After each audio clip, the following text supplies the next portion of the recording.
Okay. Now am I audible? I suppose I am audible. Mic यार mute पे था. So again welcome all of you to this very beautiful platform of Infinity Learn by Sri Chaitanya. And हम यहाँ पे एक बहुत ही बेहतरीन सा सेशन स्टार्ट करने वाले हैं जो कि होने वाला है एप्लीकेशन ऑफ गॉस लॉ के बारे में. अगर आप लोगों ने प्रीवियस सेशन देखा हो जिसमें हमने गॉस लॉ की सारी बातें डिस्कस की थी, ठीक है, हमने फ्लक्स के बारे में डिस्कशन किया था, साथ ही साथ हमने ये भी डिस्कस किया था कि गॉस ने क्या बोला था और काफी सारी इंटरेस्टिंग बातें की थी. अब हम इसी वो जितने भी कॉन्सेप्ट हमने पिछले सेशन में पढ़े थे फटाफट उसका एक क्विक रिकैप लेंगे और रिकैप लेने के बाद जल्दी से हम एप्लीकेशन फेज में आ जाएंगे. इस बैच के बारे में थोड़ी इंफॉर्मेशन दे देता हूं. ये नीट धैर्य का बैच है. किन के लिए? उन स्टूडेंट्स के लिए जो 2024 में अपनी रैंक सिक्योर करना चाहते हैं कि एक तरीके से हम बहुत अच्छी तरीके से प्रिपरेशन कर सकें नीट की और 2024 के नीट के एग्जाम में हम ले आए वो फिजिक्स में 150 प्लस का बैरियर पार कर जाएं और साथ ही साथ एक बहुत अच्छी रैंक सिक्योर करें जिससे कि हमारा सीट कंफर्म हो जाए एक गवर्नमेंट एमबीबीएस कॉलेज में. ठीक है. सो जितने भी लोग यार सेशन में हैं फटाफट से आ जाओ, अपने सारी चीजों को साइड रखो.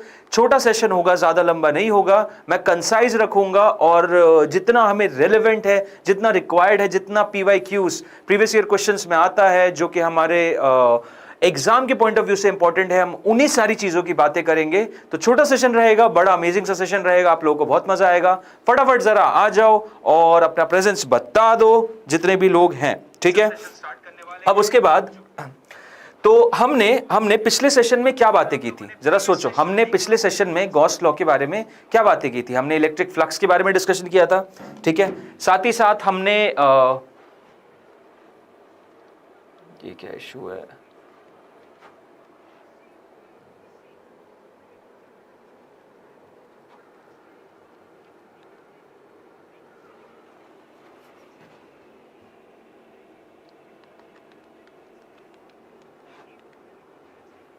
just a minute guys.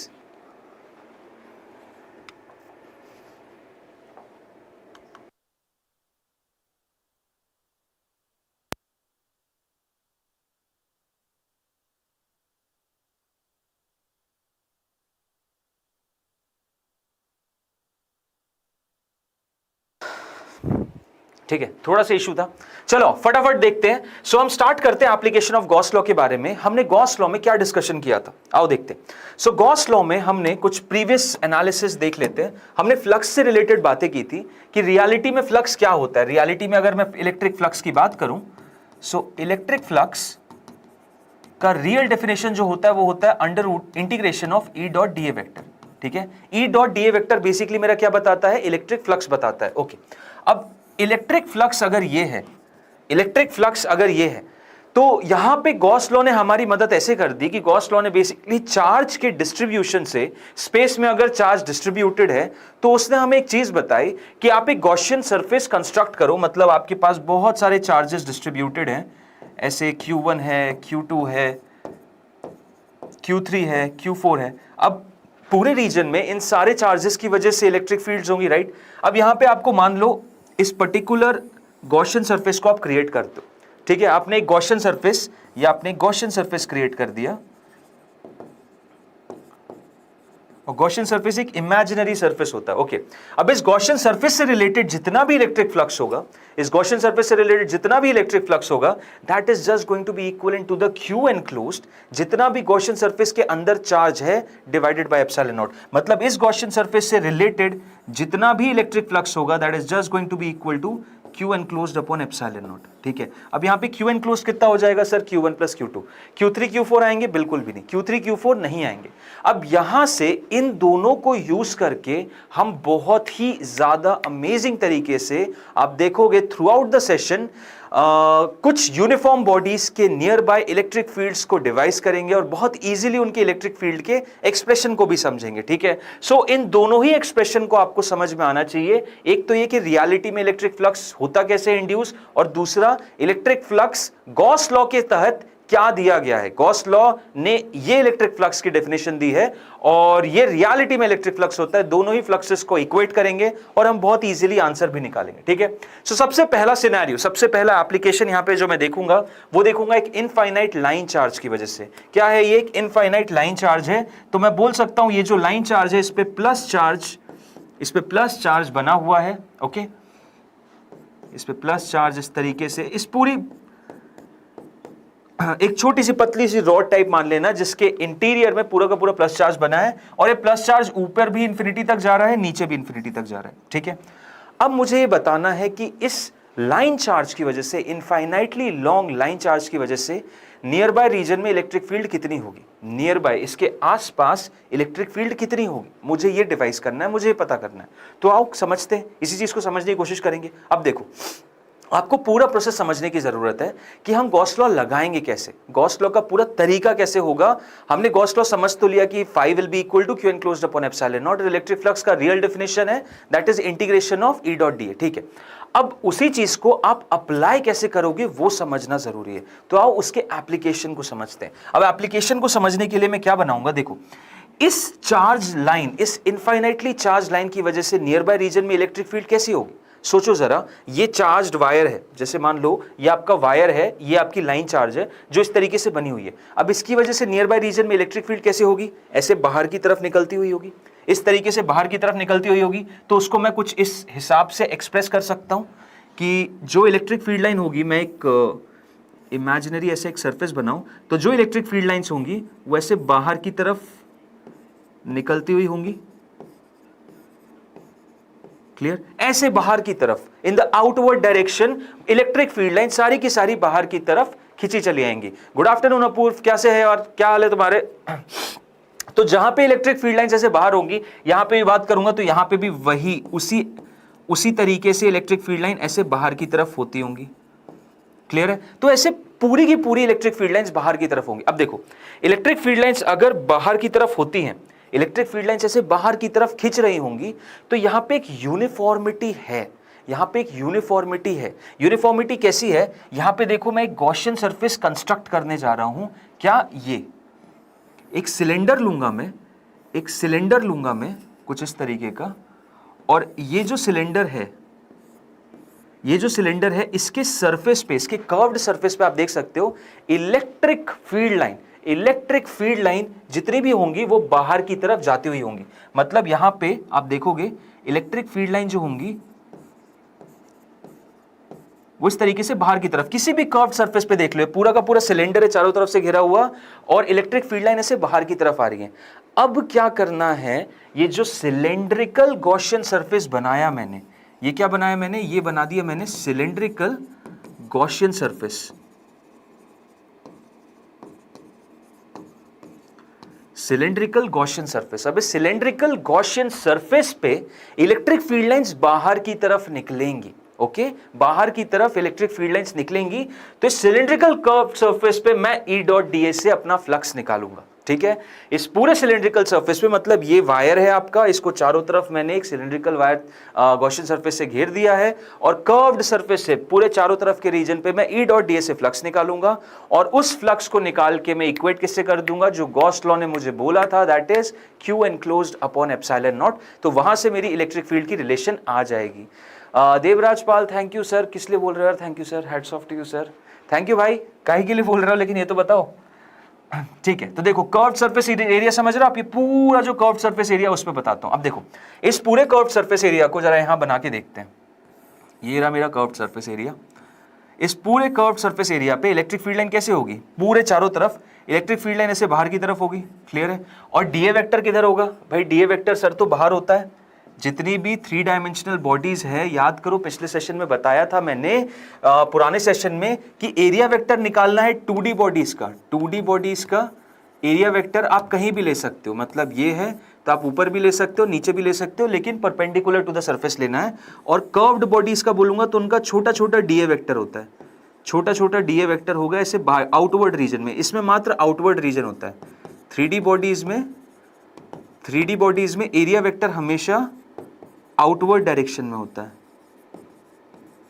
ठीक है, बस आउटवर्ड डायरेक्शन में होता है और इसमें परपेंडिकुलर टू द सरफेस ऊपर नीचे जितने भी पॉसिबल है। ठीक है, अब देखो इसी चीज को यहां लगाऊंगा तो यहां पे ये तो मेरा इलेक्ट्रिक फील्ड हो गया और डीए वेक्टर कहां आएगा, डीए वेक्टर देख सकते हो यहां पे ऐसे आ रहा है, यहां पे डीए वेक्टर की बात करूंगा तो डीए वेक्टर इधर आएगा। ठीक है, इधर छोटा सा सरफेस लू, यहां डीए वेक्टर देखूंगा तो इधर आएगा और यहां पे इलेक्ट्रिक फील्ड कैसी होगी, यहां पे इलेक्ट्रिक फील्ड ई थी, यहां पे भी ई ही होगी और यहां पे भी ई ही होगी। अच्छा सर मैग्नीट्यूड सेम होगा क्या, बिल्कुल बिल्कुल, रीजन बीइंग क्योंकि आप देख सकते हो जितनी दूरी पे ये वाला सरफेस है उतनी दूरी पे ये वाला सरफेस है, तो क्योंकि दूरियां सेम है उस लाइन चार्ज से, सो मैग्नीट्यूड सेम ही होगा। ये सिमेट्रिक कंडीशन हम एक्सपेक्ट कर सकते हैं, ये सिमेट्रिक कंडीशन हम अज्यूम कर सकते हैं। क्यों अज्यूम कर सकते हैं, क्योंकि इस लाइन चार्ज से एक यूनिफॉर्म डिस्टेंस पे ही वो कर्व्ड सरफेस लाई कर रहा है। ठीक है, उस लाइन चार्ज से एक सेम समानांतर दूरी मतलब आर डिस्टेंस पे ही पूरा का पूरा सरफेस लाई कर रहा है। तो ये असम्पशन मैं बिल्कुल अज्यूम कर सकता हूं क्या, कि यार इलेक्ट्रिक फील्ड का जो मैग्नीट्यूड होगा throughout the curved surface वो सेम होगा। और क्योंकि curved surface through out same होगा इलेक्ट्रिक फील्ड, तो बड़ा सिंपल सा केस हो जाता है। मुझे क्या निकालना है, टोटल फ्लक्स निकालना है। टोटल फ्लक्स क्या होगा sir, integration E dot D A. तो मैं देख सकता हूं सर हर पॉइंट पे यहां की बात करूं, यहां की बात करूं, सामने वाला जो सरफेस है वहां बात करूं, हर जगह ई डॉट डी ए के बीच में एंगल 0 आ रहा है। और क्योंकि हर जगह ई डॉट डी ए के बीच में एंगल 0 आ रहा है तो E D A cos of 0 बोल सकता हूं मैं, बिल्कुल सर। अब कॉस ऑफ 0 कितना है सर, कॉस ऑफ 0 तो 1 है, कॉस ऑफ 0 तो 1 है, तो ये सिंपली कितना हो जाएगा, integration E D A. Okay sir, अब आपने अभी जस्ट बताया ना सर सिमेट्री के तहत, क्योंकि लाइन चार्ज से सेम ही डिस्टेंस पे पूरा का पूरा कर्व्ड सरफेस सिचुएटेड था, तो हर जगह मैग्नीट्यूड सेम होगा। और क्योंकि हर जगह मैग्नीट्यूड सेम होगा तो सर इंटीग्रेशन के अंदर तो एक कांस्टेंट क्वांटिटी आ गई, ये बाहर आ जाएगी क्या, बिल्कुल आ जाएगी। सो ये हो जाएगा E into integration D A, E into integration D A. अब बताओ यार इंटीग्रेशन डी ए क्या है, पूरा कर्व्ड सरफेस ही तो जोड़ना है, पूरा कर्व्ड सरफेस ही तो जोड़ना है। और इसकी हाइट मान ली है मैंने कितनी, ये जो सिलेंडर है उसकी हाइट है h। ठीक है, सो कर्व्ड सरफेस कितना हो जाएगा सर, हो जाएगा E इंटू 2πr/h। यही होता है ना curved surface area, 2πr/h। Yes, अब क्या करना है, अब लगाना है गॉस लॉ। ठीक है, अब लगाना है Gauss law. So from Gauss law क्या बोलता है कि जितना भी नेट फ्लक्स आ रहा है that is going to be Q enclosed upon epsilon not. ठीक है, अब देखो लाइन चार्ज है तो लाइन चार्ज में एक क्वांटिटी आपको हमेशा दी रहेगी, क्या, लाइन चार्ज की डेंसिटी, चार्ज डिस्ट्रीब्यूशन की डेंसिटी। अब चार्ज डिस्ट्रीब्यूशन थ्रू आउट इलेक्ट्रोस्टैट्स 3 तरीकों से आप देख सकते हो। कौन कौन से 3 तरीके, आओ इसके बारे में भी डिस्कशन कर लेते हैं। ठीक है, लाइन चार्ज का या कल को आपको सरफेस चार्ज दिखेगा, कल को वॉल्यूमेट्रिक चार्ज दिखेगा, तो कंटिन्यूअस चार्ज डिस्ट्रीब्यूशन बेसिकली 3 तरीकों से आप देख सकते हो। ठीक है, कौन कौन से 3 तरीके बताता हूं। कंटिन्यूअस चार्ज डिस्ट्रीब्यूशन आप 3 तरीकों से देख सकते हो। पहला तरीका होगा आपको जब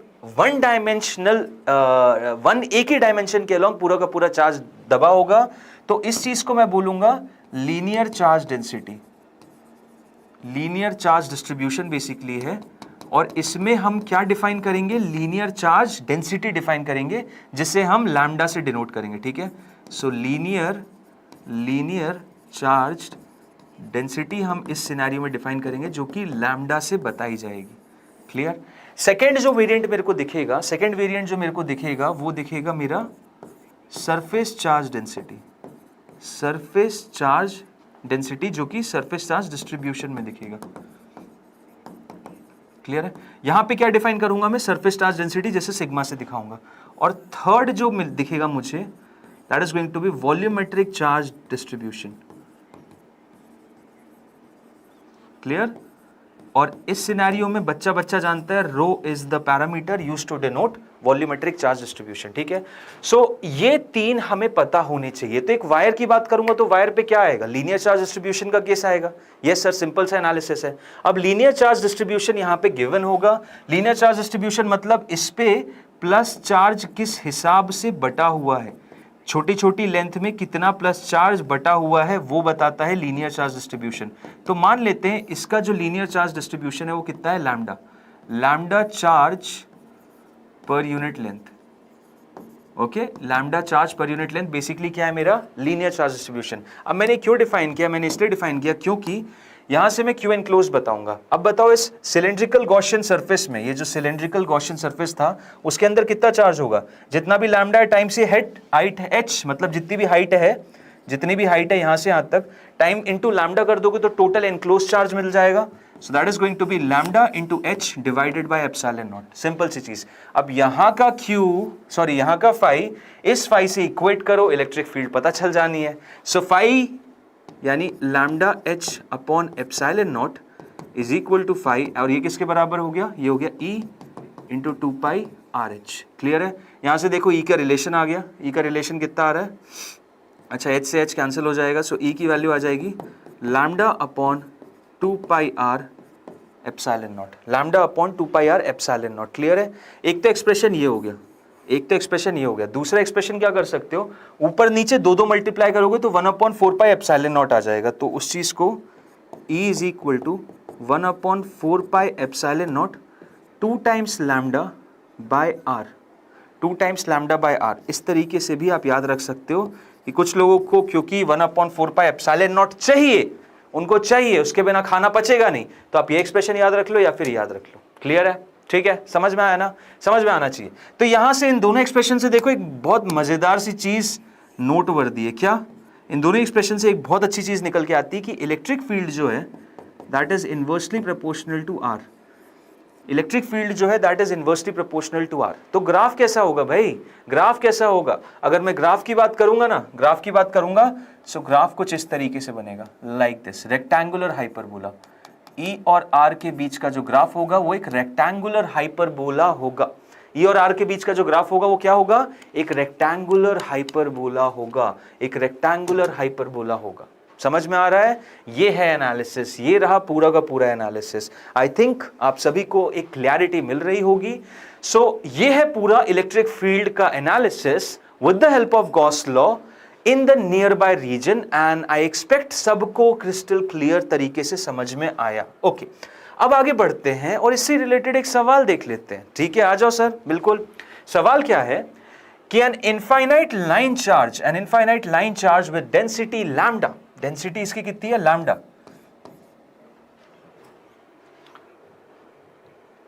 ये हैंग कर गया है,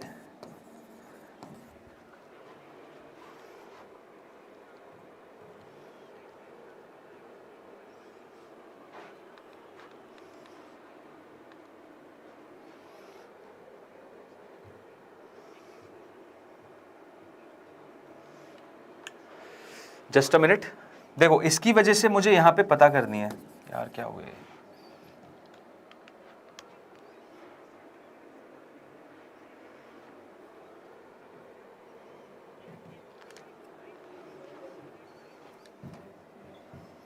यार वो बटन से बंद हो सकता है।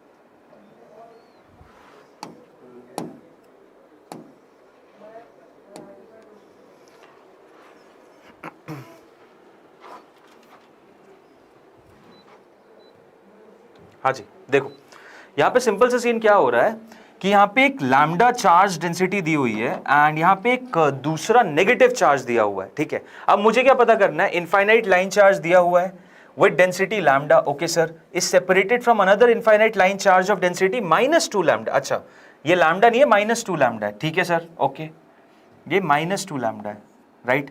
As shown, at what distance to the left of the positive line will the electric field be 0? ओहो, क्या बात है, बहुत अच्छा क्वेश्चन, बहुत अच्छा क्वेश्चन। मुझे तो लगा था सर इनके बीच में फोर्स ऑफ अट्रैक्शन या रिपल्शन क्या होगा ये पूछेंगे, बट कोई दिक्कत नहीं, ये पूछ रहे हैं कहां पे रीजन बताओ जहां पे इलेक्ट्रिक फील्ड लाइन 0 होगी। ठीक है सर, ओके, नो प्रॉब्लम। पहले तो ये समझना बहुत जरूरी हो जाएगा कि सर पॉजिटिव लाइन चार्ज और नेगेटिव लाइन चार्ज की वजह से नियर बाय रीजन में इलेक्ट्रिक फील्ड होती कितनी है। ठीक है यार, और होती कैसी है। सो अगर मैं एक पॉजिटिव लाइन चार्ज की बात करूं, अगर मैं एक पॉजिटिव लाइन चार्ज की बात करूं जो कि इंफिनिटी तक रन करेगा, तो इससे जो इलेक्ट्रिक फील्ड लाइंस होंगी वो ऐसे बाहर की तरफ जाएंगी। क्लियर है? उसके नियर बाय रीजन में ऐसे बाहर की तरफ जाएंगी। और अगर मैं वहीं पे एक नेगेटिव चार्ज की वजह से बात करूं, नेगेटिव लाइन चार्ज की वजह से बात करूं, तो इसकी वजह से जो इलेक्ट्रिक फील्ड लाइंस होंगी वो उसकी तरफ आती हुई होंगी। क्लियर है ना, सिंपल सी चीज। और मैग्नीट्यूड कितना होगा सर, वो तो पता ही है, lambda upon 2 pi R epsilon naught. अब बताओ इनके बीच में ये पूछ रहे हैं कहां पे इलेक्ट्रिक फील्ड जीरो होगी और कितने डिस्टेंस पे होगी, ये बताना है, ठीक है। सो इस प्लस लैम्डा की वजह से नियर बाय रीजन में कहां होगी, मैं एक काम करता हूं, 3 रीजन डिवाइड कर देता हूं, 3 रीजन डिवाइड कर देता हूं। कौन कौन से, ये फर्स्ट रीजन हो गया, ये सेकेंड हो गया और ये थर्ड हो गया, ठीक है, ओके। अब फर्स्ट रीजन में बताओ इसकी वजह से कितनी होगी, प्लस लैम्डा की वजह से इधर, ये प्लस की वजह से, और नेगेटिव की वजह से इधर, ठीक है सर, ओके। यहां पे जीरो होने के चांसेस है, हो सकता है सर, बिल्कुल हो सकता है। यहां की अगर बात करूं तो प्लस की वजह से इधर और नेगेटिव की वजह से इधर, यहां तो बिल्कुल जीरो नहीं हो सकता।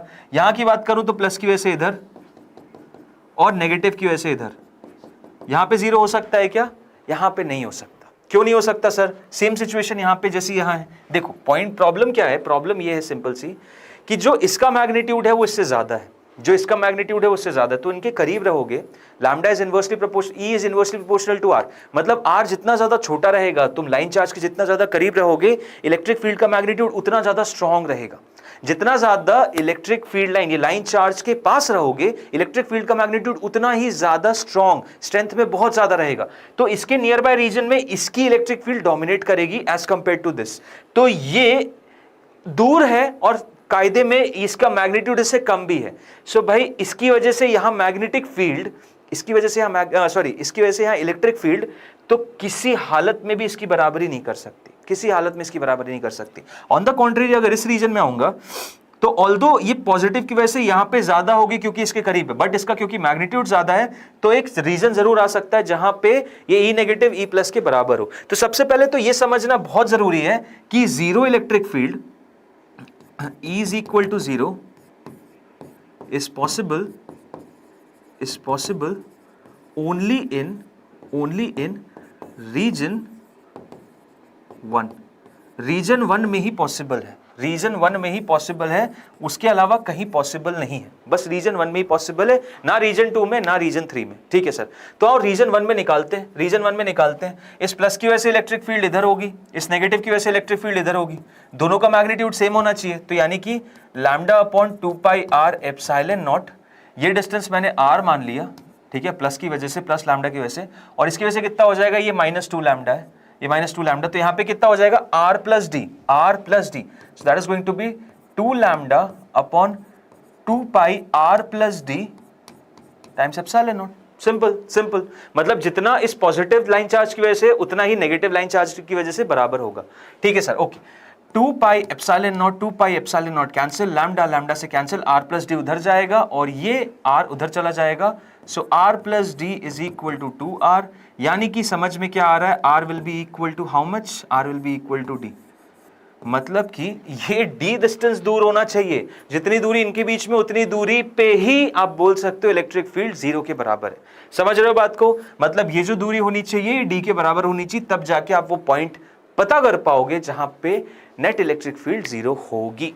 समझ गए, हाँ सर समझ गए, ओके, बहुत बढ़िया। अच्छा, एक और चीज यहां पे, एक और क्वेश्चन ये आ सकता है कि भाई calculate the force per unit length acting on -2 lambda और ऑन लैम्डा, ठीक है, ये क्वेश्चन भी पूछ सकते हैं। क्या क्वेश्चन पूछ सकते हैं कि भाई calculate the force per unit length, the force per unit length, the force per unit length, ठीक है। तो कैसे पता करेंगे सर, इसकी वजह से यहां पे इलेक्ट्रिक फील्ड कहां होगी, इधर बाहर जाती हुई, तो इस पे फोर्स कहां होगा सर, इसकी तरफ आता हुआ। अब ये फोर्स का मैग्नीट्यूड कितना हो जाएगा सर, तो ये तो छोटे से डीक्यू चार्ज पे पता करना पड़ेगा, तो कोई नहीं, तुम डीक्यू चार्ज पे पता करो डीएफ फोर्स, तुम डीक्यू चार्ज पे पता कर लो डीएफ फोर्स, तो डीएफ फोर्स की वैल्यू कितनी हो जाएगी, DF will be equal to sir जितना भी आपका डीक्यू चार्ज है टाइम्स इलेक्ट्रिक फील्ड, ओके, बढ़िया सर, बढ़िया।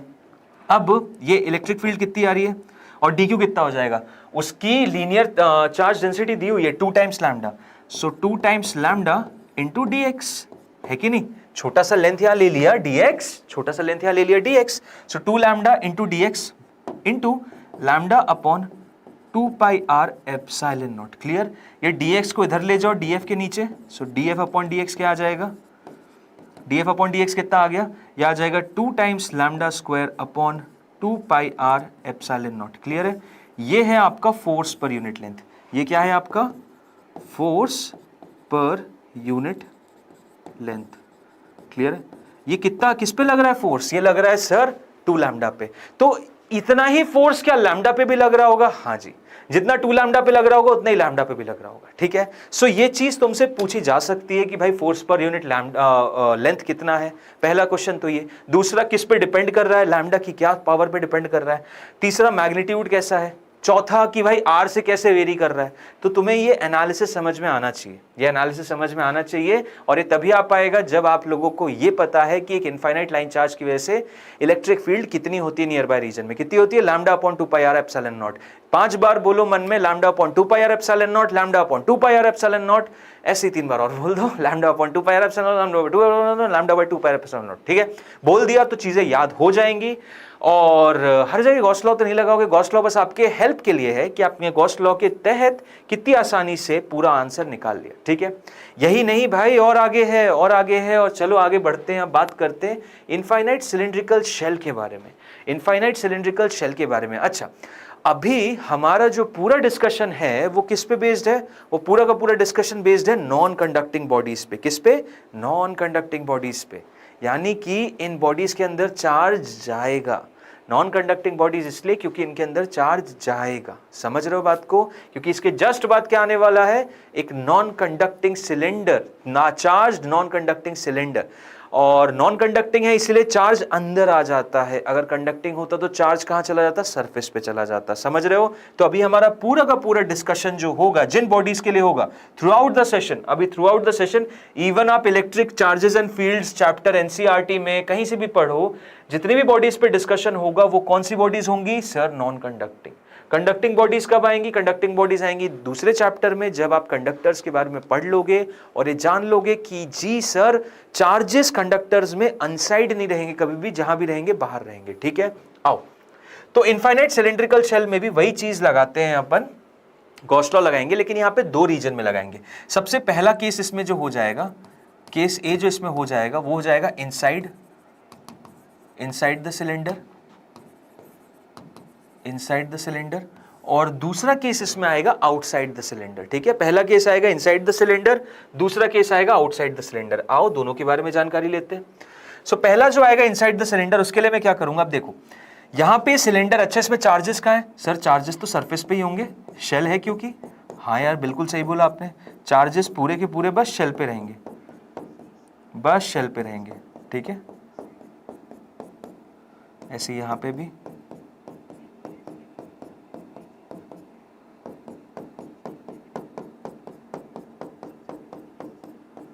बिल्कुल सही बात, बिल्कुल। अब यहां पे मैं क्या करूंगा, मैं एक गॉसियन सरफेस बनाने जा रहा हूं। क्या बनाने जा रहा हूं? एक गॉसियन सरफेस बनाने जा रहा हूं। ये देखो ये रहा, ये बनाऊंगा मैं एक गॉसियन सरफेस, ये रहा इनसाइड। अच्छा, एक गॉसियन सरफेस कैसा है सर? ये गॉसियन सरफेस सर मेरा सिलिंड्रिकल है। कैसा है? सिलिंड्रिकल है। ठीक है सर, सिलिंड्रिकल गॉसियन सरफेस आपने बना दिया। अब ये सिलिंड्रिकल गॉसियन सरफेस कहां पे है सर? ये सिलिंड्रिकल गॉसियन सरफेस अंदर है। ठीक है सर, इसमें भी लगाओ phi is equal to integration E dot D A, है ना, और that will be equal to Q enclosed upon epsilon naught by Gauss law. अब मैंने जरा ध्यान से देखा तो मुझे एक चीज समझ में आई, यार पूरा चार्ज तो सरफेस पे आ रहा है, पूरा का पूरा चार्ज तो सरफेस पे है, तो इनसाइड चार्ज कितना होगा? इनसाइड तो 0 होना चाहिए ना, जब पूरा का पूरा सरफेस पे है तो इनसाइड कितना होगा? यार इनसाइड तो 0 होगा, सिंपल सी चीज। मतलब यहां सर क्या क्यू एनक्लोज 0 है? यस, तो क्यू एनक्लोज 0 है तो मतलब ये टर्म 0 हो जाएगा। हाँ जी, तो क्या sir integration E dot D A 0 हो जाएगा? हाँ जी, इससे क्या मैं डी ए समझो 0 है या ई 0 है, वो आगे बात करते हैं। मतलब लेकिन मेन मुद्दे की बात यह है कि ये पूरा का पूरा जो टर्म है वो क्या हो जाएगा? 0 हो जाएगा, क्योंकि देख सकते हो पूरा का पूरा चार्ज जब बाहर है तो ये चीज तो 0 है। अब देखो integration E dot D A क्या है? 0 है। ठीक है सर, ओके। अब देखो गॉसियन सरफेस तो बनाया, हाँ सर बनाया। गॉसियन सरफेस अगर बनाया है मैंने और इलेक्ट्रिक फील्ड निकल रही है, गॉसियन सरफेस बनाया है और मान लेते हैं इलेक्ट्रिक फील्ड कुछ है, गॉसियन सरफेस बना दिया, इलेक्ट्रिक फील्ड है, तो sir E dot D A का 0 होने का मतलब क्या हो सकता है? भाई 2 मतलब हो सकते हैं, 2 नहीं एक्चुअली 3 मतलब हो सकते हैं। पहला मतलब इलेक्ट्रिक फील्ड 0 है, यहां से देखो 3 निष्कर्ष निकाले जा सकते हैं। ये तुम्हें नॉर्मली लोग बताएंगे नहीं, मैं पूरा डिटेल्ड में बता रहा हूं ताकि बाद में तुम्हें कंफ्यूजन ना आए। इससे 3 रिजल्ट निकल सकते हैं। रिजल्ट नंबर 1 कि भाई या तो ई 0 है, रिजल्ट नंबर 2 या तो डी ए 0 है, मतलब एरिया ही नहीं है, कुछ बनाया ही नहीं है तुमने, और तीसरा सर एंगल जो है ना ई जो है वो परपेंडिकुलर है डीए के, ठीक है, क्योंकि इन्हीं 3 सिनेरियो में, क्योंकि यहाँ पे क्या हो जाएगा cos 90 0 हो जाता है, ओके। तो 3 सिनेरियो ही निकल सकते हैं, या तो ई 0 है, या फिर डीए 0 है, या फिर ई परपेंडिकुलर है डीए के, ओके। अब चलो एक एक करके एलिमिनेट करेंगे। ई 0 को भी छोड़ दो, डीए 0 है क्या? डीए 0 है क्या? सर गॉसियन सरफेस दिख तो रहा है यार, डीए कहां से 0 हो जाएगा? किस किस को डीए यहाँ पे 0 दिख रहा है बता दो। किसी को डीए दिखना ही नहीं चाहिए 0, क्यों नहीं दिखना चाहिए? अरे भाई जब तुम लोगों के सामने साबुत पूरा का पूरा गॉसियन सरफेस दिख रहा है तो इसका डीए कहां से 0 हो जाएगा, ये तो सोचो। तो इसका डीए तो 0 नहीं है, मतलब ये तो चीज नहीं हो सकती, ओके। मतलब इन दोनों में से कोई है। अच्छा, इन दोनों में होने के लिए होना क्या चाहिए कि डीए वेक्टर तो सर क्योंकि सिलेंड्रिकल सरफेस है, डीए वेक्टर ऐसे बाहर की तरफ होगा, तो इलेक्ट्रिक फील्ड कैसी? ऐसे ऊपर की तरफ होनी चाहिए। इलेक्ट्रिक फील्ड कैसे होनी चाहिए? ऐसे ऊपर की तरफ होनी चाहिए क्या? अरे यार ऊपर की तरफ कैसे जस्टिफाई करोगे? ऊपर की तरफ कैसे जस्टिफाई करोगे? चार्जेस ऐसे हैं, मतलब किसी भी पॉइंट पे देखो, किसी भी पॉइंट पे सपोज करो चार्ज ऐसे बटा हुआ है, चार्ज पूरे सिलेंडर पे ही ऐसे बटा हुआ है, क्लियर है, इनफाइनाइटली। अब किसी भी पॉइंट पे अगर मुझे इलेक्ट्रिक फील्ड निकालनी है तो वहां पे सारे चार्जेस की वजह से होगी। अब सारे चार्जेस की वजह से यहाँ पे कैसे निकालूंगा? प्रिंसिपल ऑफ सुपरपोजिशन की वजह से। इसकी वजह से इधर जा रही है, इसकी वजह से इधर जा रही है, इसकी वजह से इधर जा रही है, ऐसे ही ऊपर भी चार्जेस है तो इनकी वजह से इधर जाएगी, फिर इधर जाएगी, इधर जाएगी। तो जितने ऊपर है उतने बराबर है। इनसे तो लग रहा है कि सर नेट यहाँ आएगी, लेकिन फिर ये छूट गए तो इनकी वजह से इधर इधर इधर इधर। तो यहाँ तो सर समझ ही नहीं आ रहा ऊपर कैसे इलेक्ट्रिक फील्ड हो सकती है। तो ये तीसरा केस भी बिल्कुल समझ के बाहर है कि इलेक्ट्रिक फील्ड डीए के परपेंडिकुलर है। अब ये तीसरा भी नहीं बचा, तो ले दे के हमें भले समझ में आए ना आए, पहला केस ही लागू होता है यहाँ पे कि इलेक्ट्रिक फील्ड 0 है। तो यहां से हम एक बहुत अच्छा निष्कर्ष ये निकाल सकते हैं कि जब कभी भी मैं नॉन कंडक्टिंग बॉडीज की बात करूं, खासकर से शेल्स की, जब कभी भी मैं नॉन कंडक्टिंग बॉडीज की बात करूं खासकर से शेल्स की, तो उनके अंदर में हमेशा इलेक्ट्रिक फील्ड शून्य रहेगी। उनके अंदर इलेक्ट्रिक फील्ड हमेशा शून्य रहेगी। समझ रहे हो उस बात को? हमेशा शून्य रहेगी। क्लियर है? तो ये सिनेरियो है, ये सिनेरियो है आपका क्या? इलेक्ट्रिक फील्ड शून्य होने का। तो यहां क्या बोल सकता हूं भाई कि इनसाइड रीजन में इलेक्ट्रिक फील्ड 0 होती है? हाँ जी बिल्कुल, इनसाइड इलेक्ट्रिक फील्ड आपकी क्या हो जाएगी? शून्य। इनसाइड इलेक्ट्रिक फील्ड क्या हो जाएगी सर? शून्य हो जाएगी। ओके बढ़िया सर, बढ़िया। ऐसे ही इसका केस 2 भी है। केस 2 में क्या करेंगे? हम आउटसाइड चले जाएंगे। केस बी क्या है? केस बी में हम कहां चले जाएंगे? केस बी में हम बाहर चले जाएंगे, outside the cylinder, outside the cylinder. Outside the cylinder में क्या करूंगा? चार्ज तो सर ये देखो ये बटा है, चार्ज तो ये रहा सर, ये इधर, ये इधर,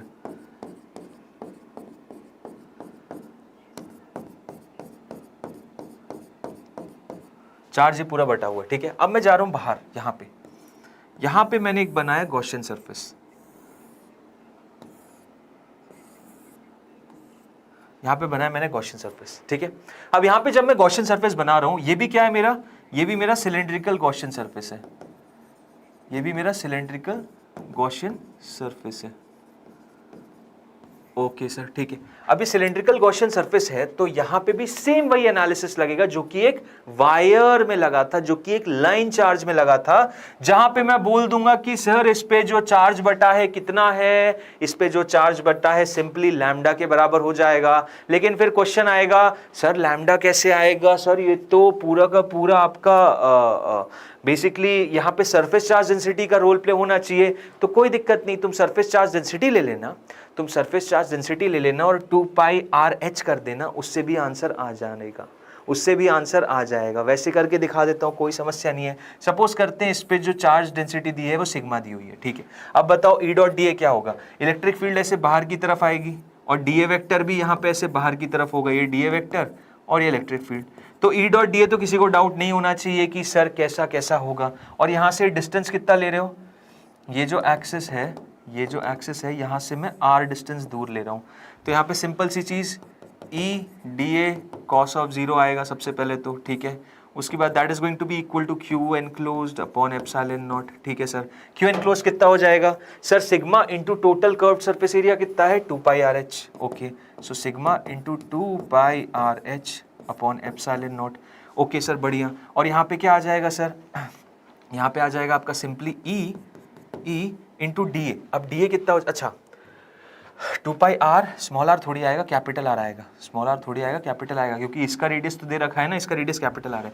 अब यहाँ पे कितना आ जाएगा, ई इंटू 2 पाई, देखो यहाँ पे क्या आ जाएगा, यहाँ पे आ जाएगा ई, बाहर आ जाएगा क्योंकि ई हर जगह सेम है, तुम सेम दूरी पे यहाँ पे भी हो, यहाँ पे भी हो, तो क्योंकि एक सिमेट्री मेंटेन हो रही है तो कैपिटल ई बाहर आ जाएगा, और डी ए कितना हो जाएगा, डी ए हो जाएगा 2 pi capital small are into h, 2 pi small are into h, मतलब ये बाहर वाले गॉसियन सरफेस का टोटल कर्व सरफेस एरिया।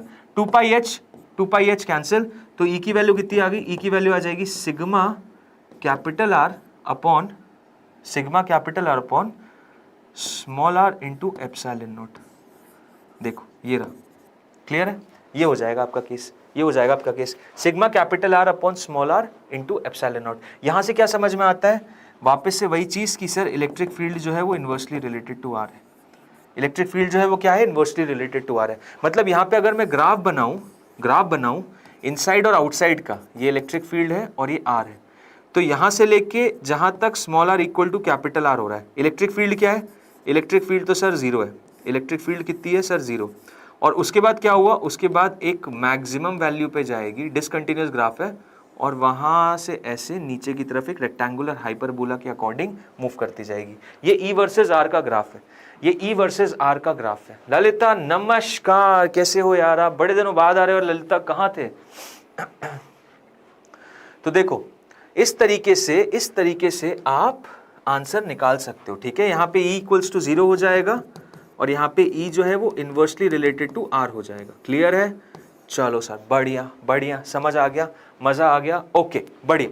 अब देखो ये मैंने इनफाइनाइट सिलिंड्रिकल शेल के इनसाइड और आउटसाइड दोनों ही केसेस में सॉल्व कर लिए। अब बात करते हैं किसकी, आउटसाइड द इनफाइनाइट सिलेंडर, जहां पे अब सिलेंडर मेरा क्या हो गया, सॉलिड हो गया। सॉलिड हो गया मतलब इसके थ्रू आउट पूरे इंटीरियर में, भाई पूरे इंटीरियर में चार्ज है, पूरी जगह चार्ज है, ठीक है, पूरी जगह चार्ज है, हर जगह जहां देख रहे हो वहां पॉसिबल है। क्लियर है? हर जगह चार्ज है। ओके सर, ठीक है। अब यहां पे कैसे करोगे, यहां पे भी वापस I went to my college camp. Okay, कैसा रहा कैंप आपका, कहां था कॉलेज कैंप? तो देखो यहां पे क्या होगा, यहां पे भी इनसाइड, सबसे पहला केस लेंगे इनसाइड, केस है inside the cylinder. Inside the cylinder में ये बनाया मैंने इस तरीके से, ये हो गया, दिख रहा है ना ये? नहीं यार ये नहीं दिख रहा होगा, ब्लैक कलर से बनाते हैं। ये देखो, ये रहा मेरा एक इनसाइड में गॉसियन सरफेस, ये बना दिया मैंने क्या, एक सिलेंड्रिकल गॉसियन सरफेस, एक सिलेंड्रिकल गॉसियन सरफेस। क्लियर? ठीक है सर, ओके ओके। अब देखो सिलेंड्रिकल गॉसियन सरफेस बना दिया, तो अब इसमें कैसे करेंगे, इसमें भी वापस से वही चीज, क्या हो जाएगा, जो नेट फ्लक्स हो जाएगा that is going to be integration E dot D A, that is going to be equal to Q enclosed upon epsilon not. ठीक है sir, okay.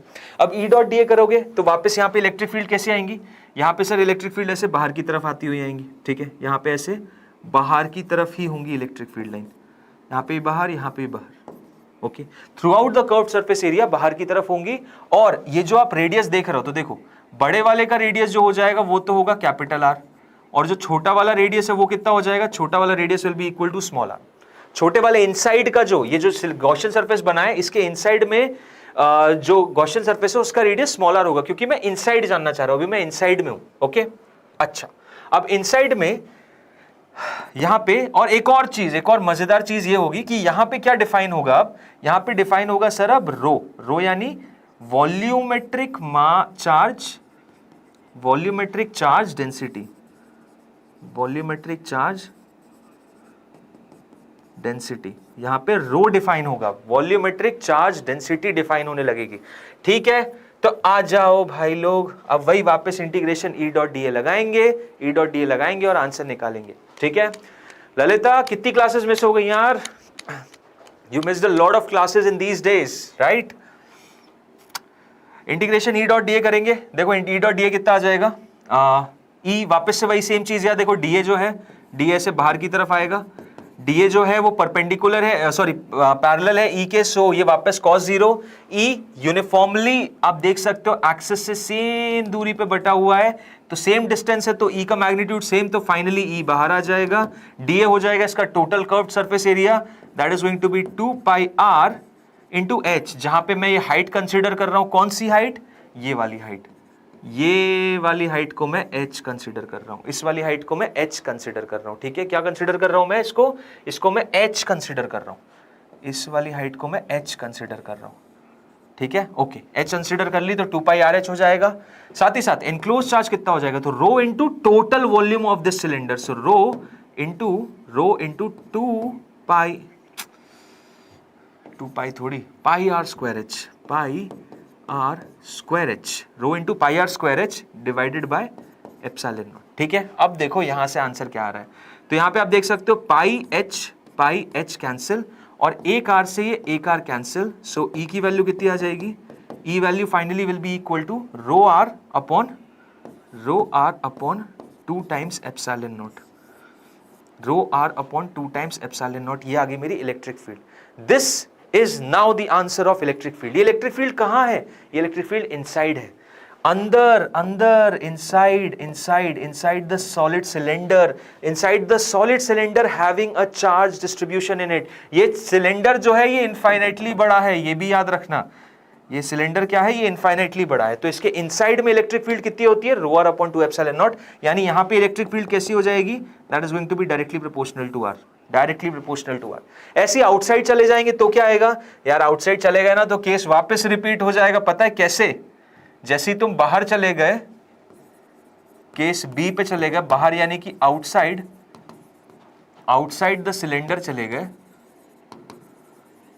Outside the cylinder चले गए, वापस से केस वही रिपीट हो जाना है। कैसा रिपीट हो जाना है कि जो इलेक्ट्रिक फील्ड का रिलेशन आ जाएगा सिंपली वही होगा जितना कि एक लैम्डा की वजह से होता है, lambda upon 2 pi R epsilon naught, याद है, lambda upon 2 pi R epsilon naught याद है, वही होगा, बस लैम्डा को यहाँ पे रो के टर्म्स में लिखना पड़ेगा। अब रो के टर्म्स में सर कैसे लिखेंगे, रो के टर्म्स में मैं बता रहा हूं ना कितना हो जाएगा, रो के टर्म्स में हो जाएगा rho into R square, simple सी चीज, और तब भी नहीं मान रहे तो चलो सॉल्व कर लूंगा, अभी सॉल्व करके बता देता हूं, तुम लोगों को अगर बिल्कुल भी डाउट है मेरे पे तो वापस सॉल्व करते। क्या बनाएंगे, गॉसियन सरफेस, सर सबसे पहले तो ये बन गया, देखो एक गॉसियन सरफेस, ये बन गया गॉसियन सरफेस। गॉसियन सरफेस में वही इलेक्ट्रिक फील्ड ऐसे बाहर की तरफ जा रही है पूरे कर्व्ड सरफेस एरिया पे, डीए वेक्टर भी सर बाहर ही जा रहा है और ई भी बाहर जा रही है, so integration E dot D A किसके बराबर हो जाएगा sir, integration E dot D A मेरा हो जाएगा Q enclosed divided by epsilon not,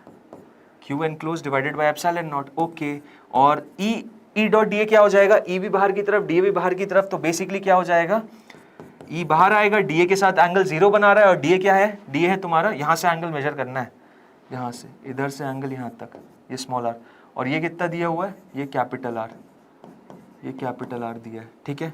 so E into 2 pi are into H, जहां पे इसकी हाइट एच मान ली, is equal to q enclose कितना हो जाएगा, q will be equal to rho the volumetric charge density into pi capital R square h, मतलब इतना वॉल्यूम पता करना है, इतना वॉल्यूम जो है, इतना, ये पूरा वॉल्यूम, ठीक है, ये पूरा वॉल्यूम हमें पता करना है, ठीक है।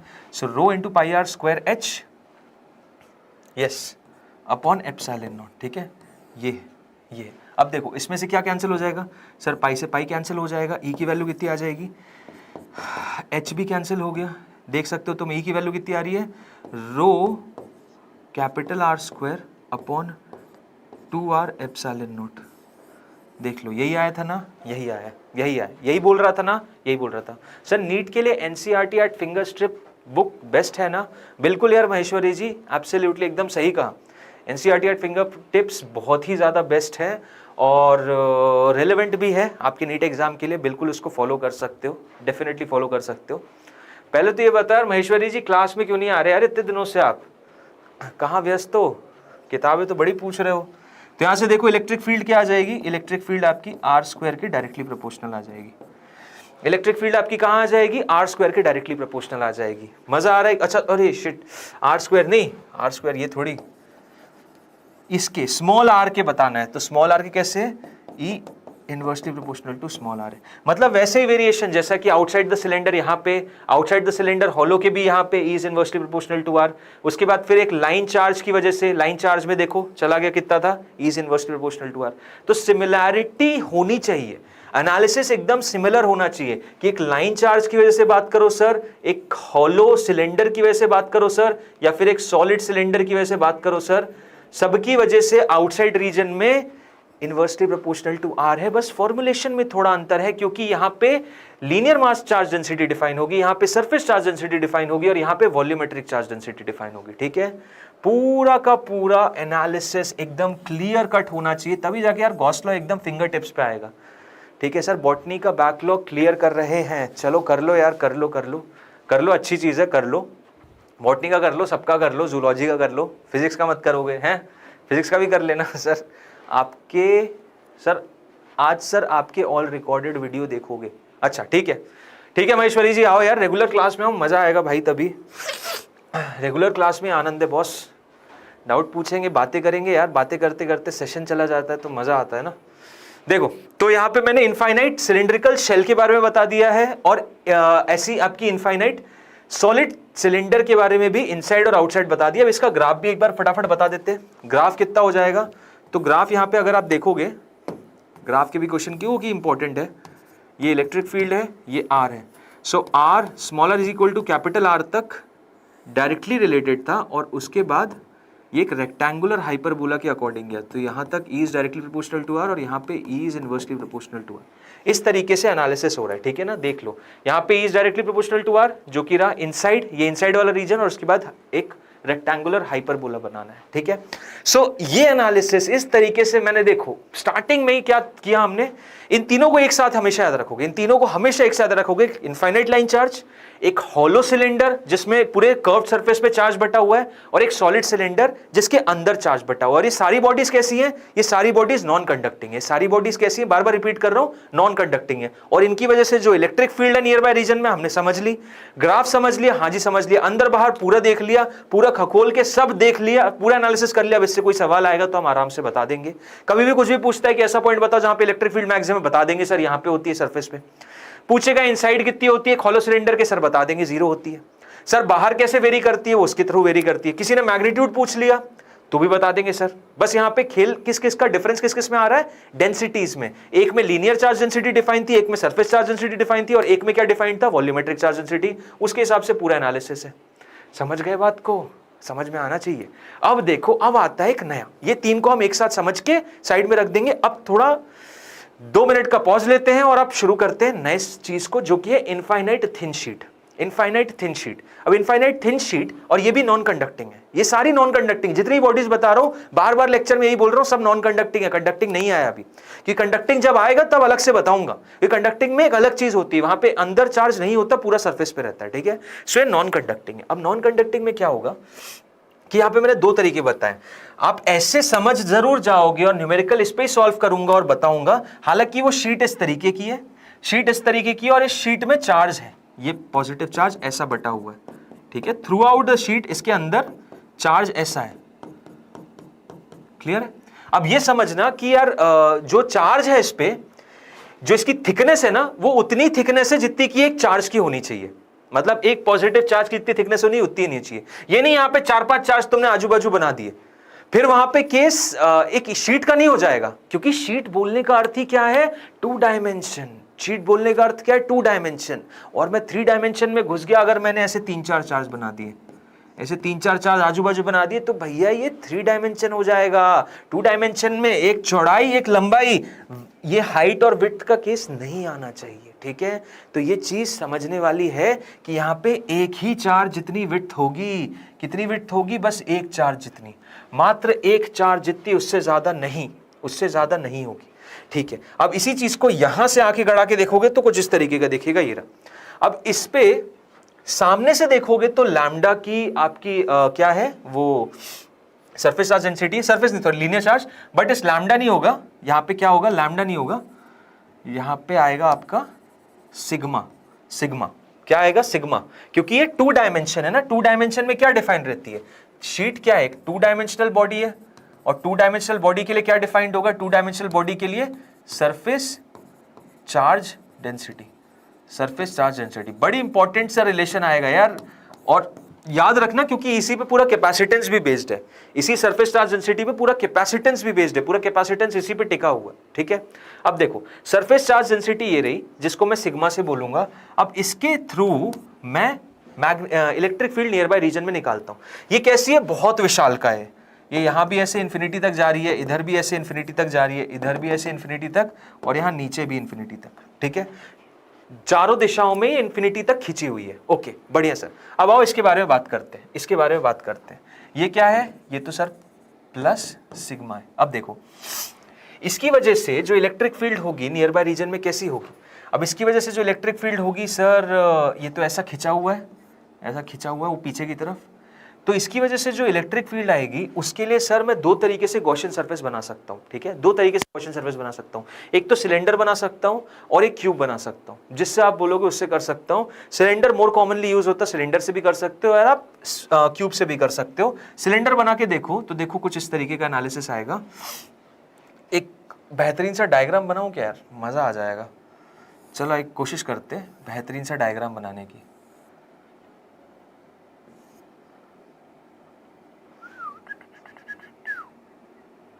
यहाँ पे एक ये सिलेंडर लिया, ये ऐसा गया और ये ऐसा निकला।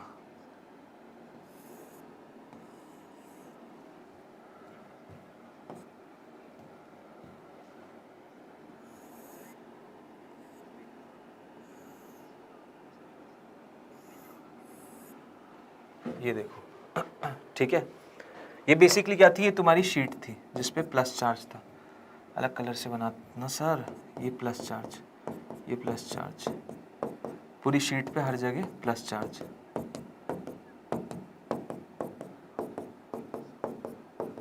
ठीक है। अब ये मैंने क्या बना दिया? ये बना दिया मैंने Gaussian surface. This is basically my Gaussian surface, cylindrical Gaussian surface. ठीक। अब देखो होगा क्या, क्योंकि यहाँ पे शीट बनी हुई है और इस शीट से इलेक्ट्रिक फील्ड लाइन ऐसे बाहर की तरफ जा रही है। इस शीट से इलेक्ट्रिक फील्ड लाइन ऐसे बाहर की तरफ जा रही है। कहाँ? एक ऐसे बाहर निकलती हुई जा रही है और यहाँ पे भी ऐसे बाहर निकलती हुई जा रही है। क्लियर? देख सकते हो आप, क्योंकि बाहर की तरफ आएंगी। इनफाइनाइट शीट है, बहुत लंबी सी शीट है, तो ऐसे बाहर की तरफ जाएगी। ठीक है, बहुत लंबी सी शीट है, ऐसे बाहर की तरफ जाएंगी। अब मुझे किससे काम है? इन दोनों सरफेस एरिया से काम है, इन दोनों सरफेस एरिया से काम है, और ये दोनों सेम ही दूरी पे टिके हुए हैं।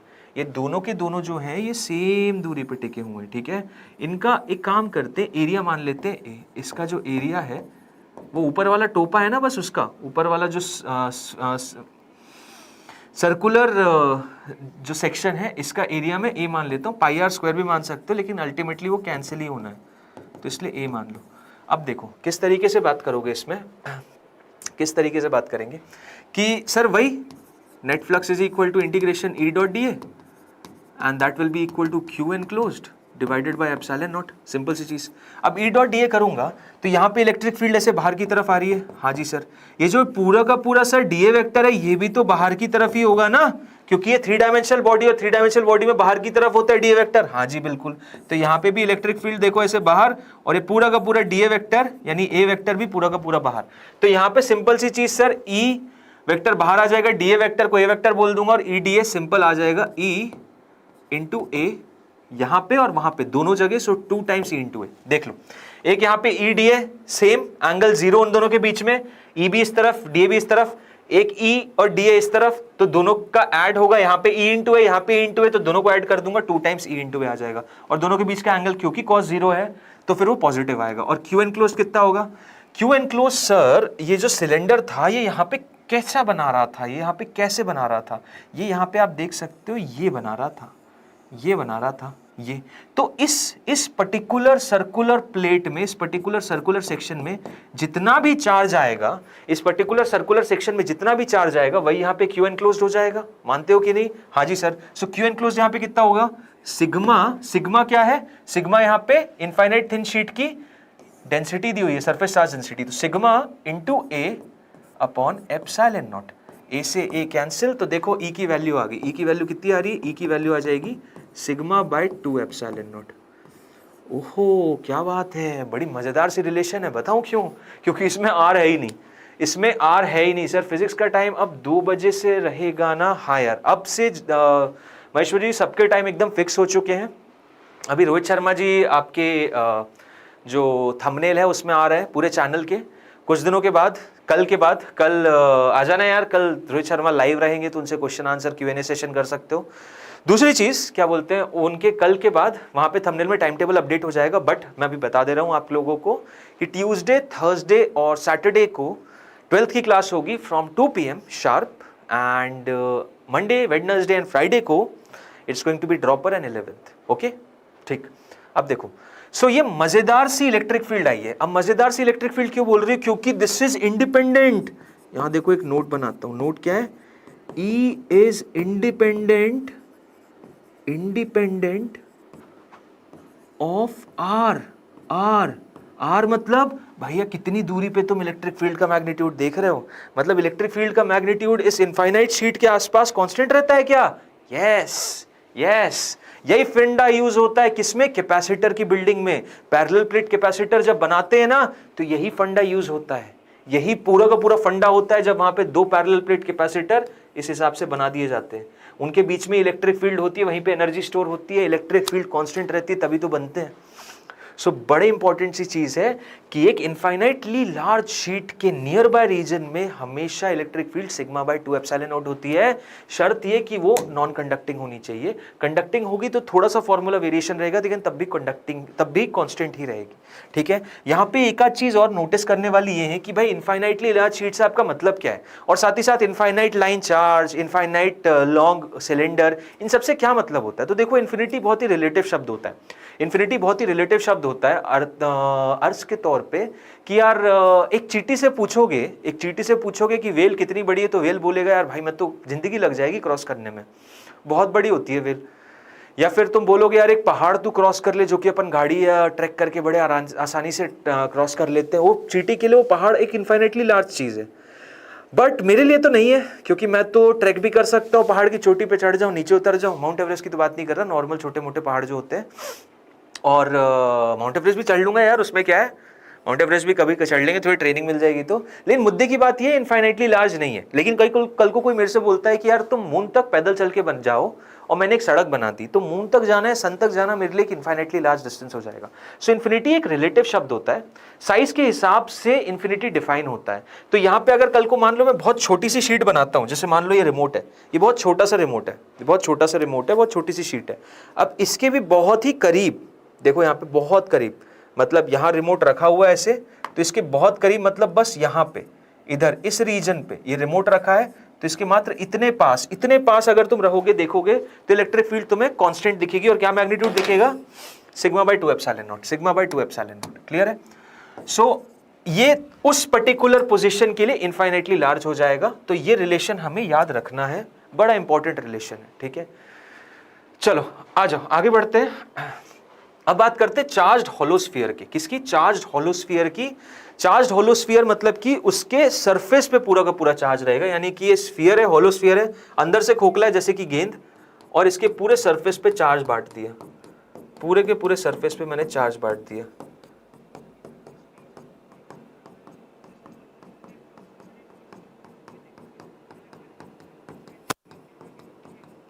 ठीक है, पूरे के पूरे सरफेस पे चार्ज बांट दिया। सर आपके एग्जाम्पल, क्या बात है यार, बहुत अच्छी बात है भाई, एक नंबर, तुम्हारे कॉन्सेप्ट क्लियर हो रहे हैं, इससे अच्छी क्या बात है। एग्जाम्पल तो और आएंगे। अब देखो इसका भी एग्जाम्पल देता हूँ। एक प्लास्टिक की बॉल होती है जिससे हम बचपन में खेलते थे, जिससे हम एक बहुत अच्छा गेम होता था यार, सितौलिया करके, पता नहीं तुम लोग जानते हो कि नहीं जानते। उसमें क्या होता था, ऐसे मार्बल्स रखे रहते थे, उसको पता नहीं क्या बोलते हैं, इंग्लिश में कोई सा गेम बोलते हैं, और बॉल से इसको गिराते हैं और ये गिर जाते हैं। टीम के प्लेयर्स रहते हैं, इसको एक के ऊपर एक रखना रहता है, और जब तक कोई रख नहीं पाते तो फचाक मारते हैं। तो प्लास्टिक की बॉल होती थी, वो प्लास्टिक की बॉल इतनी गंदी चिपकती थी ना पीठ पे, जब मारते थे एक दूसरे पे, तो बड़ा मजा आता था यार। पूरी दुश्मनी दोस्तों के बीच में वही निकलती थी। तो वैसे ही एक प्लास्टिक की गेंद है, अंदर से खोखली है और पूरे सरफेस पे चार्ज है। क्या है? Positive charge. अब पॉजिटिव चार्ज है, हाँ पिट्टू, सही बोला भाई, पिट्टू एकदम सही बोला। सितौलिया बोलते थे यार हमारे यहाँ उसको। देखो तो पूरा सरफेस पे चार्ज है। अब इसमें भी मुझे दो जगह देखना है, कौन कौन सी? पहला है inside the sphere. Inside the sphere जाऊंगा तो वापस से क्या करूंगा, एक गॉसियन सरफेस बनाते हैं। अब यहां पे गॉसियन सरफेस कैसा रहेगा, इनसाइड देखना है तो इनसाइड रहेगा, और इनसाइड एक स्फेरिकल गॉसियन सरफेस रहेगा, स्फेरिकल गॉसियन सरफेस रहेगा। ठीक है, कितनी दूरी पे? स्मॉल आर दूरी पे। और ये कितना बड़ा है, ये कैपिटल आर जितना बड़ा है। ठीक है, अब देखो इस पे स्मॉल आर दूरी पे एक स्फेरिकल गॉसियन सरफेस बना और ये कैपिटल आर दूरी पे। तो वापस से देखो यहाँ पे भी मजेदार सी चीज ये होती है कि जब मैं net flux is equal to E dot D A को Q enclosed upon epsilon naught के बराबर लिखता हूं, मतलब ये गॉस लॉ बोलता है और ये तो रियलिटी में फ्लक्स ये होता है, ये बोलता हूं तो देखूंगा कि यार गॉसियन सरफेस के अंदर तो कोई चार्ज है ही नहीं, गॉसियन सरफेस के अंदर तो कोई चार्ज है ही नहीं, चार्ज है ही नहीं भाई, सिंपल सी चीज। गॉसियन सरफेस देखा, चार्ज तो पूरा बाहर है, तो मतलब इनक्लोज चार्ज तो शून्य है।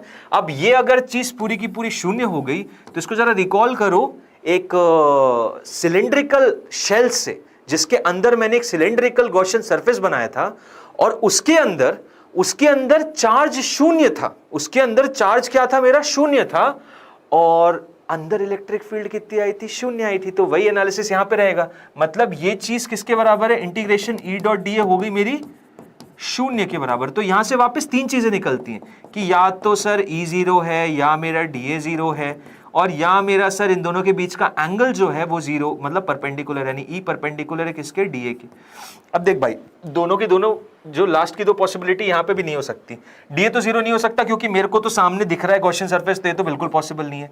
E perpendicular to D A का मतलब समझते हो क्या है, कि अगर यहां पे ऐसा डी ए है तो ये ई है, यहां पे डी ए ऐसा है तो ई ये है, यहां डी ए ऐसा है तो ई ये है, यहां डी ए ऐसा है तो ई ये है, यहां डी ऐसा है तो ई ये है। मतलब ई का डायरेक्शन कैसा बोल रहे पता, वो ई का डायरेक्शन बोल रहा है ऐसे सर्कुलर है। और हमने तो सर एकदम स्टार्टिंग क्लास में समझ लिया था इलेक्ट्रिक फील्ड लाइन कभी भी ऐसे सर्कुलर पैटर्न में नहीं होती, electrostatic lines, electrostatic field line कभी भी सर्कुलर पैटर्न में नहीं होती हैं। मतलब sir electrostatic line circular pattern में नहीं है तो ये पॉसिबल नहीं है, यानी इकलौता यही कंडीशन बनता है। तो यहां से हम क्या ये लिख सकते हैं कि inside electric field will be equal to zero. हाँ जी सर, बिल्कुल बोल सकते हो, बिल्कुल बोल सकते हो कि अंदर इलेक्ट्रिक फील्ड लाइन हमेशा शून्य होती है, अंदर इलेक्ट्रिक फील्ड लाइन हमेशा शून्य होती है। किसमें, एक स्फेरिकल शेल में, चार्ज स्फेरिकल शेल में, जहां पे पूरा का पूरा चार्ज कहां है, उसके सरफेस पे बना हुआ है, अंदर से खोखला है, बस बाहर की लाइनिंग में पूरा पूरा चार्ज बना हुआ है। ठीक है, अब इसमें आउटसाइड चलते हैं, इसमें आउटसाइड चलते हैं, outside the sphere, outside the sphere जाएंगे, आउटसाइड द स्फीयर जाएंगे तो यहां से स्मॉल आर दूरी पे, यहां से स्मॉल आर दूरी पे एक बनाऊंगा मैं स्फेरिकल गॉसियन सरफेस। क्या, स्फेरिकल गॉसियन सरफेस। ठीक है, एक स्फेरिकल गॉसियन सरफेस मैंने बना दिया जैसे ही मैं इससे आर दूरी पे पहुंच गया। ओके, अब देखो यहां पे क्या हो जाएगा, यहां पे भी क्या सीन था भाई, पूरा का पूरा चार्ज इसके सरफेस पे था। हाँ सर बिल्कुल मान लेते हैं, पूरा का पूरा जो चार्ज था इसके सरफेस पे ही था। ओके, अब देखो पूरा का पूरा चार्ज इसके सरफेस पे था, तो वापस वही चीज करते हैं। अब इसकी वजह से इलेक्ट्रिक फील्ड होगी कैसी यार, ये सोचने की बात है। इसकी वजह से इलेक्ट्रिक फील्ड ऐसे बाहर की तरफ निकलती हुई होगी। देखो यहाँ पे पॉजिटिव चार्ज है तो उसकी वजह से बाहर की तरफ होगी, ये इस तरीके से, ऐसे ऐसे ऐसे ऐसे, ये yes sir, very good very good, ये होगी electric field line. Electric field line ऐसे बाहर की तरफ होगी। अब गॉसियन सरफेस में मुझे क्या करना है, ई डॉट डी ए करूंगा मैं, तो यहाँ पे एक छोटा सा डी ए वेक्टर लेकर, अरे सर ये तो बाहर की तरफ आ रहा है, क्या बात है। यहाँ पे बना है छोटा सा, अरे सर यहाँ भी डी ए वेक्टर बाहर की तरफ आ रहा है, क्या बात है।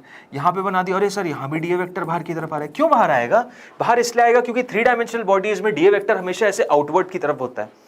एक सिलेंडर में बाहर की तरफ था, स्फीयर में बाहर की तरफ होगा, हर पॉइंट पे से बाहर की तरफ ही डी ए वेक्टर निकलता हुआ आएगा और इलेक्ट्रिक फील्ड भी बाहर की तरफ आ रही है, आउटवर्ड डायरेक्शन में। तो एक मजे की बात यहाँ पे नोटिस वर्दी ये है कि ई डॉट डी ए जब मैं करूंगा, ई डॉट डी ए जब मैं करूंगा तो हर पॉइंट पे इलेक्ट्रिक फील्ड और डी ए वेक्टर के बीच का एंगल जो आएगा वो शून्य आएगा, यानी ई डॉट डी ए बेसिकली मेरा, इसको मैं E D A cos of 0 बोल सकता हूँ, जो कि क्या हो जाएगा मेरा Q enclosed upon epsilon naught. Okay sir, बढ़िया, क्या बात है, बहुत अच्छी बात। अब यहाँ से इलेक्ट्रिक फील्ड बाहर निकाल लो, यहाँ से इलेक्ट्रिक फील्ड बाहर निकाल लो, डीए कितना हो जाएगा, इलेक्ट्रिक फील्ड बाहर निकाल ली, ई डीए इंटीग्रेशन डीए तो सर पूरा का पूरा कर्व्ड नहीं, टोटल सरफेस एरिया, पूरा का पूरा टोटल सरफेस एरिया हो जाएगा इस स्फीयर का, ये जो बाहर बनाया ना गॉसियन सरफेस, तो पूरा का पूरा हो जाएगा sir 4 pi are square. Okay, और क्यू एनक्लोज कितना होगा भाई, इस पूरे गॉसियन सरफेस के अंदर ये जो तुम्हें दिख रहा है गॉसियन सरफेस, नहीं दिख रहा तो बना देता हूँ वापस से, ये गॉसियन सरफेस है, ये जो गॉसियन सरफेस है इसके अंदर चार्ज कितना है सर, टोटल चार्ज जो इस पे था कितना था, प्लस क्यू था, टोटल चार्ज कितना था, प्लस क्यू था, तो capital Q upon epsilon naught. तो ई की वैल्यू कितनी आ गई, ई की वैल्यू आ गई 1/4 पाई एप्सिलॉन नॉट, ये 4 पाई ले लिया, एप्सिलॉन नॉट ले लिया, क्यू बाय आर स्क्वायर। ओ भाई साहब यार, तो देखा देखा लग रहा है, देखा देखा लग रहा है, देखा देखा जिन जिन को लग रहा है वो मतलब सही गति पे जा रहे हो, क्योंकि आप पहले भी electric field due two point charge पढ़ चुके हो। तो ये बेसिकली क्या होता है, एक पॉइंट चार्ज की वजह से आर दूरी पे जो इलेक्ट्रिक फील्ड होती है वो क्या होती है सर, के क्यू बाय आर स्क्वायर, जहाँ पे के हो जाता है 1/4 पाई एप्सिलॉन नॉट। क्या वही है के, हाँ जी सर वही है के, क्यू भी वही है, आर स्क्वायर भी वही है। अच्छा, मतलब हम बाहर जाएंगे तो ये पूरा का पूरा एक पॉइंट चार्ज की तरह बिहेव करेगा। जी हाँ, यस, कक्षा 11वीं में ग्रेविटेशन नामक चैप्टर में भी यही एनालिसिस था कि ग्रेविटेशनल फील्ड लाइन बाहर जाने पे Gm/r² ही हो जाती थी, तो वही एनालिसिस यहाँ पे भी लागू होगा ना। और गॉस लॉ यहीं पे नहीं, गॉस लॉ आपका ग्रेविटेशन पे भी लागू होता है, तो ग्रेविटेशन में भी ये गॉस लॉ जो आप लगा रहे हो ना वहां पे भी लगेगा। मतलब इसीलिए सर मैं एक्सेलरेशन ड्यू टू ग्रेविटी जब इनसाइड द अर्थ बोलता था तो मेरे जो मास्टर थे 11वीं कक्षा के, उन्होंने बोला था इसमें इनसाइड मास लेना, यही रीजन है, गॉस लॉ ही रीजन है, इनसाइड चार्ज और इनसाइड मास ही हेल्प करेगा।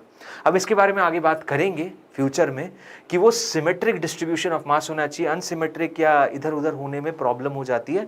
But for the time being आप तो थोड़ा सिंपल ही रखो चीज़ों को, और ये देखो कि कैसे गॉस लॉ रिलेट कर पा रहे हैं। चीज़ें रिलेट होंगी ना तब मज़ा आता है भाई, चीज़ें रिलेट होती तब भी जाके समझ में भी आता है। और फिजिक्स ऐसा सब्जेक्ट है जिसको समझोगे तभी मजा आएगा। तो समझ कैसे समझ सकते हैं हम सर, रिलेट करके। रिलेट क्या किया यहाँ पे मैंने सर, कक्षा 11वीं में ग्रेविटेशन को यहाँ थोड़ा सा रिलेट किया, उसके बाद फिर एक पॉइंट चार्ज की वजह से इलेक्ट्रिक फील्ड का यहाँ एनालिसिस किया, देखा वही आंसर आ रहा है। रिलेशन जरूरी है, रिलेशन बिल्डिंग बहुत जरूरी है, रिलेशन बिल्डिंग से ही काम बनेगा। तो आपका दिमाग ये चीजें रिलेट करना चाहिए, आपका दिमाग पीच बैकग्राउंड में चलना चाहिए इतना तेज कि पहले जो पढ़ा था और अब जो पढ़ा है उसके बीच में लिंक जोड़ लिया ना, तो आपके सबकॉन्शियस में चीजें बहुत ज्यादातर स्टोर हो जाती हैं और आपको बार बार उन चीजों को याद करने की आवश्यकता नहीं पड़ती। अब मैं तुम्हें बता रहा हूं, आउटसाइड कभी तुमसे कोई पूछेगा तुम आंख बंद करके बता दोगे कि हाँ जी सर ये होती है। एक पॉइंट चार्ज की वजह से जितनी होती है उतनी होती है। साथ ही साथ ग्रेविटेशन में भी बोलेगा बाहर कितनी होती है तो Gm/r² बता दोगे, क्योंकि वहां पे यहां जो k है वहां वो g हो जाता है कि नहीं। तो चीजें बहुत रिलेटेबल है भाई, बहुत रिलेटेबल है। अब आओ, हमने इनसाइड देख लिया, आउटसाइड देख लिया, तो ग्राफ देख लेते हैं। ग्राफ कुछ इस तरीके का है, अगर नहीं समझ में आ रहा तो अलग से बता देता हूं। देखो यहां पे 0 से लेके इनसाइड इलेक्ट्रिक फील्ड कितनी है देख सकते हो, 0 है। ये आपका इलेक्ट्रिक फील्ड है नेगेटिव आर, ये नेगेटिव आर की तरफ जा रहा है और ये पॉजिटिव आर की तरफ जा रहा है, ठीक है। ये नेगेटिव आर, ये पॉजिटिव आर की तरफ, ये नेगेटिव आर की तरफ और ये पॉजिटिव आर की तरफ।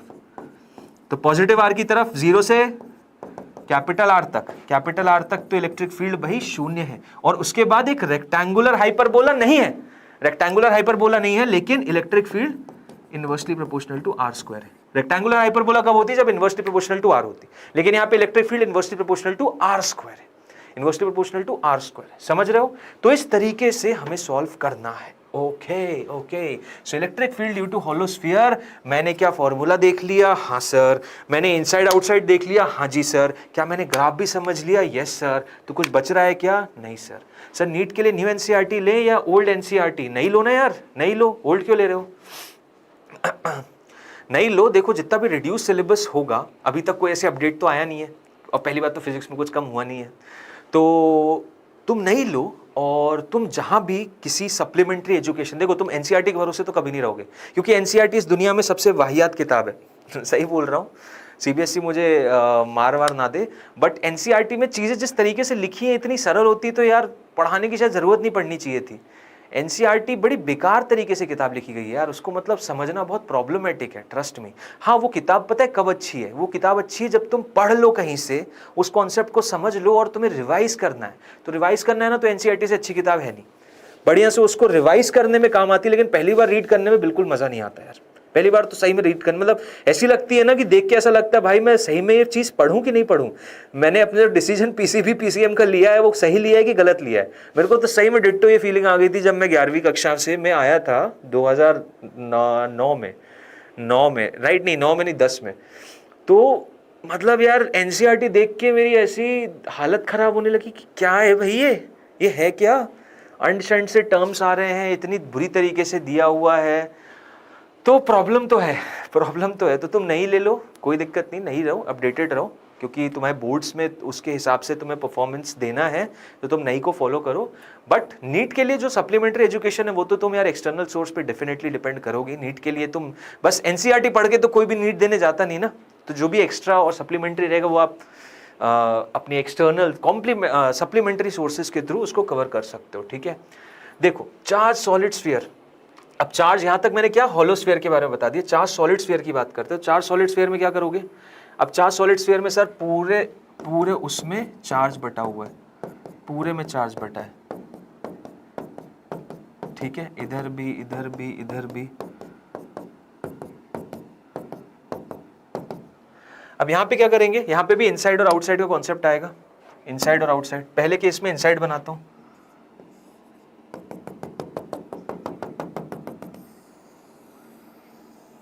ये मेरा हो गया एक स्फेरिकल गॉसियन सरफेस, ठीक है। इसका रेडियस स्मॉल आर है और बड़े वाले का रेडियस कैपिटल आर है, बड़े वाले का रेडियस कैपिटल आर है।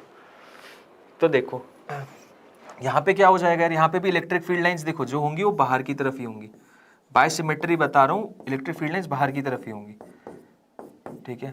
और क्योंकि बाहर की तरफ होंगी तो एक चीज फॉर श्योर है कि जो ई डॉट डी ए करोगे तुम उसमें बेफिक्र रहना, हर जगह ई डॉट डी ए ने तुम्हें परेशान तो बिल्कुल किया ही नहीं और एक्चुअली होगे भी नहीं, क्योंकि गॉस लॉ एक्चुअली वही वैलिड है जहां पे थोड़ी सिमेट्री है।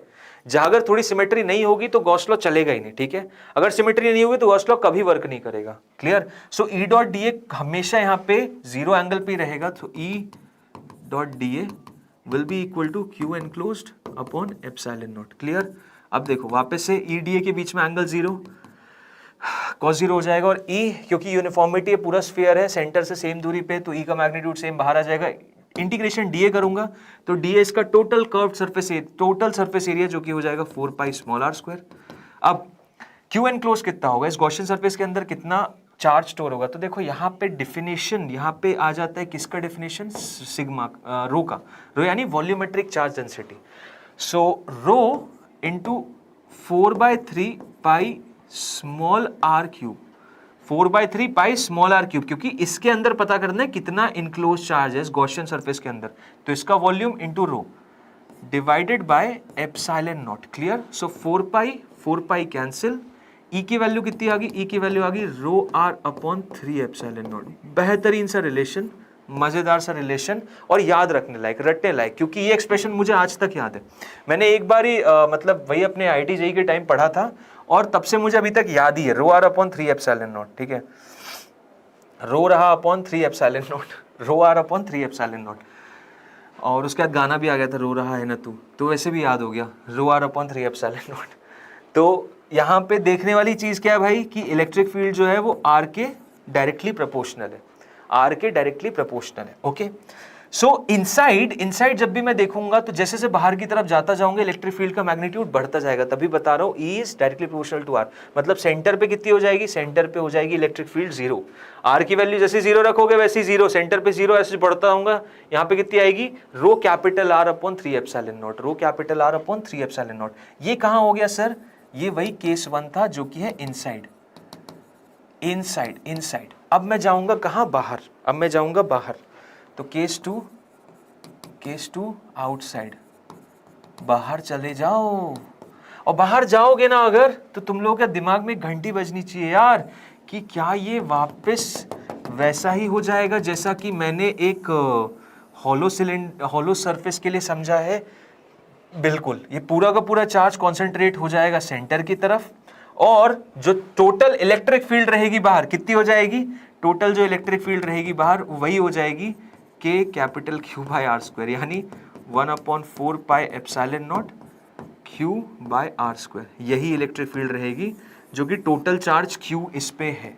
अगर तुम चाहते हो इसको रो के टर्म्स में एक्सप्रेस करना तो रो के टर्म्स में भी एक्सप्रेस कर सकते हो। Q की वैल्यू कितनी है, एक तो फॉर्मूला याद रख लो, मतलब सिंपल वैसे जैसे पॉइंट चार्ज है वैसे ही बिहेव करता है। तुम बाहर जाओगे पूरा का पूरा चार्ज कॉन्सेंट्रेट हो जाएगा सेंटर पे, और बाहर जो इलेक्ट्रिक फील्ड रहेगी उतनी रहेगी बाहर की तरफ, इसमें पूरा चार्ज जैसे पॉजिटिव है। क्लियर, जैसे तुमने एक होलो स्फीयर की वजह से समझा वैसे ही होगा आंसर। और अगर इसको रो के टर्म्स में लिखना है कि अगर तुम्हें पता है इसका रो है, ये रो है, क्योंकि पिछला फॉर्मूला रो के टर्म्स में समझा ना, तो भी लिख सकते हो 1/4 पाई एप्सिलॉन नॉट, रो की जगह क्या लिख लूंगा, rho into 4/3 pi capital R cube divided by small R square. देखो 4 पाई कैंसिल, तो यहाँ पे आ जाएगा मेरा rho capital R cube divided by 3 epsilon naught into R square. Clear, ये इलेक्ट्रिक फील्ड आ जाएगी। तो ऐसे भी याद रख सकते हो, अगर रो के टर्म्स में याद रखना तो rho upon 3 epsilon naught capital R cube upon small R square, या तो ये याद रख लो या याद रख लो। मैंने इसके लिए ये वाला याद रख रखा था और इसमें ये रो के टर्म्स में, ठीक है। बट दोनों चीजें समझ में आनी चाहिए। और यहां से क्या समझ में आता है कि ई जो है वो क्या है, inversely related to R square है। यहां से ये एनालिसिस समझ में आता है। अब इसके बेसिस पे ग्राफ बनाऊंगा, तो ग्राफ देखो पहले कैसा है, 0 से लेके स्मॉल आर तक एक स्ट्रेट लाइन है, और उसके बाद फिर inversely proportional to R square है। सिंपल सी चीज, यही एनालिसिस है, क्लियर कट, ठीक है। तो बस यार, हमने क्या सॉलिड स्फीयर भी इनसाइड आउटसाइड देख लिया, हाँ जी सर। क्या उसका ग्राफ भी देख लिया, हाँ जी सर। तो अब क्या करना है, बस हो गया यार, एप्लीकेशन ऑफ गॉस लॉ काफी है, इतने कर लिए तो बहुत हैं। अब इनके क्या याद कर लेने हमें फॉर्मूले, जी हाँ। एक छोटा सा पेज लो जिसमें आप एक लाइन चार्ज हुआ, ठीक है।